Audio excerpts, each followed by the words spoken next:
love sacrificially and impartially. Ano ibig sabihin ng love? Kasi may mga tao po sa buhay natin na they have caused us so much pain. At sila ang reason kung bakit nagsasakap tayo ng injustice, we have been abused, yung pagiging babae natin, nabuso nila, lahat, maraming ginawa ang mga tao sa atin. But we need to love sacrificially and impartially. Ano ibig sabihin ng sacrificially and impartially? Sabi sa Bible, but I tell you, love your enemies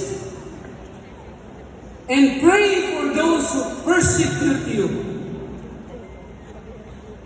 Ano nang gagawin sa mga enemies natin? Kaya minsan mag-ingat ka sa mga tao nagsasabi, pinag-pray kita. Kasi sabi ko, and pray for those who persecute you. Ha? Now, alam ko po maraming mga English teachers dito. Let me mention this. I will mention this. I don't mention this all the time.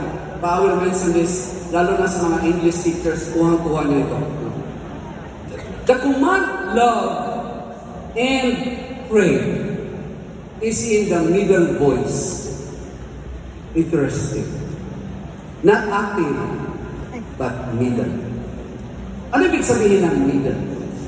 Very simple explanation. Middle voice is the kind of action that the doer is affected by the action itself.